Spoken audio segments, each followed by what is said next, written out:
You know, some nights you go to bed without expecting anything special. The house is quiet, the dishes are done, the lights are off, and maybe there's a soft hum coming from the old fan in the corner. You brush your teeth, fold back the covers, and slide into bed. Just another ordinary evening. That's exactly how it was for me the other night. Nothing exciting, nothing troubling, just one of those calm, quiet nights. I didn't go to bed thinking about anything deep. No big worries, no big dreams, just the usual hum of life after 60. You probably know what I mean. After a certain age, the world slows down a bit. The phone doesn't ring as much. The days blur into each other. You learn to find comfort in the routine, in the stillness. And honestly, I had made peace with that. I thought I had seen most of what life had to offer. I wasn't chasing anything. I wasn't waiting for any big revelation. But then, I had a dream. Now, I know what you're thinking. A dream? At our age? Most of the time, they're strange, scattered, or completely forgotten by breakfast. But this one felt different. It wasn't loud or dramatic, no angels in the sky, no flashing lights, just a moment, a feeling, a presence. And when I woke up, something inside me had shifted. I can't explain it fully, but I knew it mattered. You see, I've had plenty of dreams in my life. Some sweet, some silly, some sad, but this one, it stayed with me. Long after the sun came up, long after the coffee brewed and the day went on. And maybe that's why I'm sitting here, telling you this now. Because after that dream, something in me began to see things differently. The morning air felt a little lighter. The silence in the house didn't feel so lonely. And the past? Well, it didn't feel so far away anymore. I want to share this dream with you, not because I think it's magical or mystical, but because it reminded me of something I had almost forgotten. That even after 60, 65, or 70, life still has ways of surprising us, of speaking to us, of softening us in the quietest ways. So if you've ever had a moment, a dream, a memory, a whisper from the past that made you pause and think, maybe there's more to this life than I thought, then this story is for you. Stay with me. The dream began simply. I was standing in a small kitchen, the kind from my childhood. You know, those cozy ones with the checkered linoleum floors and the yellowed curtains swaying just a little in the breeze. Everything felt warm, familiar, the kind of place you don't realize you miss until you're suddenly standing in it again. And then I saw her. She was sitting at the kitchen table, hands wrapped around a chipped ceramic mug. Her back was to me at first, but I knew. Somehow, before she even turned, I knew it was her. My late wife, Mary. She passed away 7 years ago. I don't talk about her much anymore, not because I've forgotten, but because, well, grief is a quiet companion. It doesn't shout, it just stays, follows you around in silence. And after enough time, you learn to live beside it, to keep moving. But in that dream, there she was, whole, gentle, smiling the way she used to when she'd catch me sneaking an extra cookie after dinner. I remember feeling frozen at first, like if I moved too quickly, I might wake up, like the whole moment would vanish like steam on a mirror. Then she looked up at me. And in that moment, just one look, I felt everything come rushing back. The laughter, the years, the long road trips, the fights over silly things, the quiet evenings, the hospital room. She didn't say anything right away, just looked at me like she'd been waiting.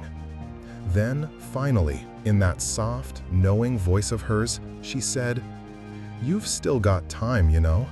Don't waste it being half alive." That was it. No long speech, no heavenly revelation, just that. But it hit me like a wave. In the dream, I sat down across from her, and we just talked about nothing and everything. I asked her if she was okay. She nodded. I asked if she missed me. She smiled and said, "Every day, but not in the way you think." I asked her what she meant.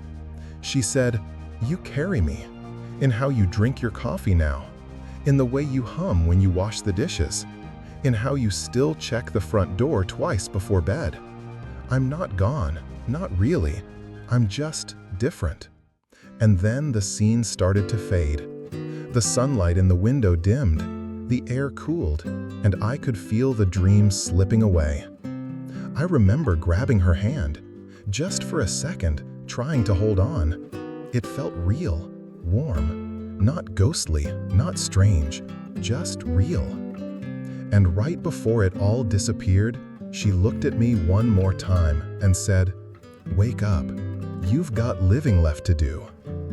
Then it was morning. I opened my eyes with tears already on my face. The pillow was damp. The room was still quiet, but something had changed. I lay there for a long time, staring at the ceiling, not moving, just breathing, just trying to hold on to the feeling. That dream, whatever it was, wherever it came from, it reached something in me I didn't even know needed reaching. Maybe it was my own mind finally speaking to my heart. Maybe it was her. Maybe it doesn't matter which. All I know is that one dream made me look at everything differently. And not in a dramatic, life-overhauling way, but in a quiet, gentle way. Like a hand resting on your shoulder, reminding you, you're still here, and that matters. When I woke up, it was just starting to get light outside. That soft, gray-blue glow was coming through the curtains, the kind that only shows up just before the sun rises.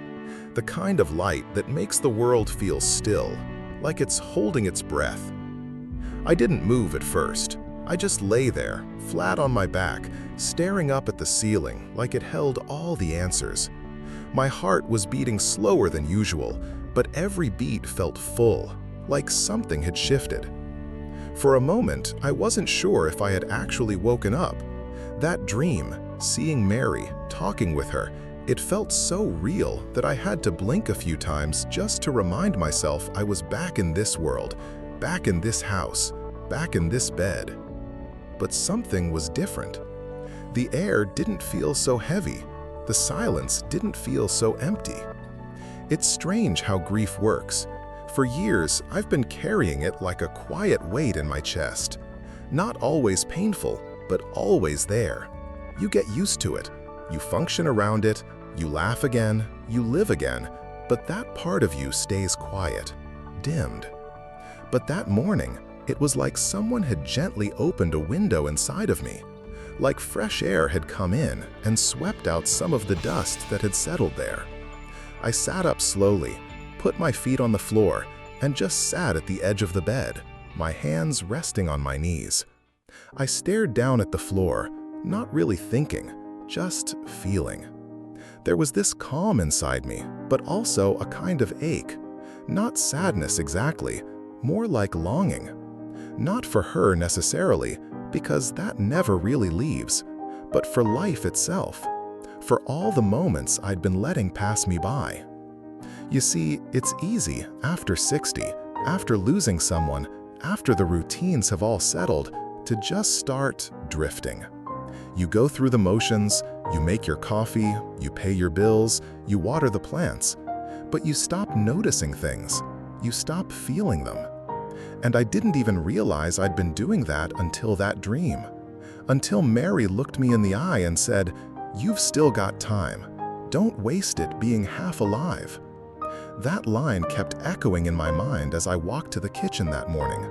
The coffee smelled the same, the chair creaked the same, the clock ticked on the wall like always. But I was different. I looked out the window and actually saw the sky, not just glanced at it. I noticed the color, the shape of the clouds, the way the light hit the neighbor's rooftop. I picked up my coffee mug, and for the first time in I don't know how long, I said, "Good morning," out loud. To no one, or maybe to her, or maybe just to the moment itself. I wish I could explain it better, but the truth is, there are moments in life that don't need explaining. They just need to be felt. And that morning, I felt more alive than I had in years. Not because anything big had happened, not because my life suddenly changed, but because for the first time in a long time, I realized that I was still here, still breathing, still capable of feeling something deep and real. And maybe that's what that dream was trying to tell me. Not that she was gone or that I should move on, but that I was still alive and I wasn't living like it. So I made a quiet promise to myself that day. No big declarations, no bucket lists or dramatic changes, just this. I would notice more, feel more, call people back, say thank you, watch the sky, stop waiting for the right time to feel joy again. Because the truth is, when we stop feeling, we stop living. And sometimes it takes a dream, one single, quiet dream, to remind us that we're still here and that it still matters. So I made a quiet promise to myself that day. No big declarations, no bucket lists or dramatic changes, just this. I would notice more, feel more, call people back, say thank you, watch the sky. Stop waiting for the right time to feel joy again. Because the truth is, when we stop feeling, we stop living. And sometimes it takes a dream, one single, quiet dream, to remind us that we're still here and that it still matters. I didn't overhaul my life overnight. There was no grand transformation, no sudden burst of energy or wild new adventure. That's not how it works when you're in your 60s, or 70s for that matter. But something inside me had shifted, quietly, like the way a season changes. You don't always notice it at first, but one morning the air feels different. The light hits your face just a little softer, and you know something has turned. That's how it was for me after the dream. The very next day, I did something I hadn't done in months. I called my daughter, just to hear her voice. No reason, no problem to solve. Just, "Hi honey, how are you?" She was surprised, told me she almost dropped the phone. We ended up talking for an hour, about nothing and everything. Her garden, my knees, the way her youngest just started soccer and already lost a tooth. And as I listened, I realized something. I hadn't been fully present in a long time. I had been hearing her voice, but not really listening. I had been there, but not here. That small phone call opened something in me. The day after, I went for a walk, not because I had to, but because I wanted to. I took the long way around the block, passed by the park, sat on a bench, and just watched. The birds, the kids, the breeze shaking the leaves. It sounds small, doesn't it? But it felt huge. For the first time in ages, I didn't feel invisible. I felt like a part of the world again, like I belonged to the moment I was living. And that's what started changing, not my circumstances, but my attention. I began paying attention to the way sunlight moved across my kitchen floor in the morning, the way toast smelled when it popped up just right, the sound of the old clock ticking in the hallway. I didn't need to find some big purpose like people always talk about. I just needed to remember that life still had flavor, that there was beauty in the smallest, plainest things if I was willing to slow down and look. I started smiling more, not at anything in particular, just because I could. I wrote a letter to an old friend I hadn't spoken to in years. I stopped skipping the songs that made me think of her, of Mary. Because now, those songs didn't hurt the same way. They didn't feel like sharp reminders of what I'd lost. They felt like bridges, quiet, gentle connections to a life that shaped me and still lives in me. I even put fresh flowers on the table again, just like she used to do. Not for a guest, not for an occasion, just because they made the room feel alive. It was strange how all these small things added up. They didn't bring her back, but they brought me back to life. One day, I caught myself humming while washing dishes, and I laughed because that's exactly what she used to do. And now, I was doing it too. I realized I hadn't just been grieving her absence, I had been forgetting my own presence. But now, thanks to that dream, I was showing up again. For my mornings, for my family, for myself. Not every day is perfect.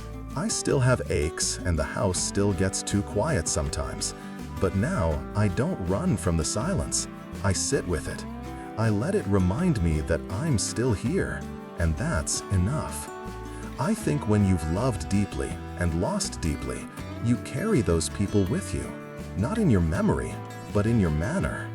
In the way you pause to enjoy your tea, in the way you speak a little more kindly, in the way you live just a little more fully. And maybe that's the most honest kind of tribute we can give the people we've lost. Not to live for them, but to live well, because they once loved us. I've thought a lot about that dream since it happened. Not in an obsessive way, not trying to decode it like some kind of puzzle, but quietly, like a song that plays in the background of your life. Soft, steady, and always just there. And the more I sat with it, the more I realized something. That dream wasn't about death. It was about life. You see, after we lose someone we love, whether it's a spouse, a sibling, a dear friend, it's easy to feel like the best parts of life are behind us. Like we're just moving through the days, checking boxes, filling time. I didn't even notice I was doing that. I thought I was coping, managing. But really, I had slowly started to fade out of my own life. That dream, it shook something loose. It reminded me that love doesn't end. It changes form. And the people we lose don't vanish completely. They show up. In quiet ways, in habits, in memories, in the way we smile at strangers, in dreams. What Mary said in that dream, I keep coming back to it. You've still got time. Don't waste it being half alive. That line keeps ringing in my heart, because so many of us, after 60, start to shrink ourselves without realizing it. We stop reaching out. We stop trying new things. We stop saying how we feel. We convince ourselves that it's too late or not worth it anymore. But if there's one thing I've learned, it's never too late to come back to life. You don't have to climb mountains or start a business. You just have to show up to your own heart, to your own mornings. You have to let yourself feel again, even the painful parts. Because feeling is living. That's the biggest truth I took from that dream. It wasn't a message from the other side exactly. It was a message from within, from the part of me that still remembers how to laugh, how to hope, how to hold someone's hand and mean it. Maybe Mary was real in that dream, or maybe it was my own soul speaking in her voice. Either way, I heard it, and I'm grateful. You know, I used to think that getting older meant slowly disappearing, like we were meant to step aside, grow quiet, and let life happen around us, not through us. But that's not true. We're still part of this world. We still matter. We still carry light. And sometimes all it takes to reignite that light is one moment of clarity, a dream, a memory, a whisper in the night that reminds you, you're still here, and it still means something. So now, when I wake up in the morning, I don't just go through the motions. I sit with my coffee and I think, what would make today feel alive? Maybe it's a walk. Maybe it's a call to someone I miss. Maybe it's just noticing the breeze. But whatever it is, I do it with both feet in the present. Because I've lived through enough yesterdays to know that today, this moment, is the one that matters most. If you've lost someone, if you've been feeling numb, or if you've been wondering whether the good parts are all behind you, let me tell you, they're not. There is still beauty ahead. There is still joy to feel. There is still you, breathing, walking, living. So don't wait for something big to wake you up. Sometimes all it takes is a dream and a little willingness to open your heart again. So now, here I am, years into retirement, years after losing the love of my life, and yet somehow feeling more awake than I have in a long time. Not because life got easier, not because anything outside of me changed, but because one quiet night, in the middle of a perfectly ordinary week, I had a dream that reminded me of something extraordinary. That as long as I'm still here, there's still life to live, and not just to get through, but to really live. That dream reminded me that my story isn't over, that even after 60, even after grief, even after the phone stops ringing so much or the world seems to have moved on, my presence still matters. So does yours. If you've made it this far into the video, thank you. Really. Thank you for sitting with me through this story, for listening, for feeling. Because that's what we need more of, especially now. Real moments, real reflection, real connection. And maybe, just maybe, you've had a dream like mine, or a memory, or a quiet moment that made you stop and think, there's more to this life than just getting by. If you have, I'd love to hear about it. You don't have to be a great storyteller, just share from the heart. Leave a comment below. Tell me if you've ever had a dream that stayed with you, or if you've ever had a moment that quietly changed how you see your days. Because when we share those things, something beautiful happens. We remember that we're not alone. That even though our stories are all different, our feelings are often the same. We're all human. We've all loved and lost. We've all woken up at 3 a.m. feeling a little too aware of our own breathing. And we all need reminders sometimes that we're still here, that we still have time, and that it's never too late to feel alive again. So if you're listening to this while sipping your morning coffee or sitting quietly at the end of a long day, pause for a moment, breathe it in, look out the window, call someone, or simply whisper to yourself, I'm still here. That alone is a miracle. Thank you for being here with me. I'll see you in the next story.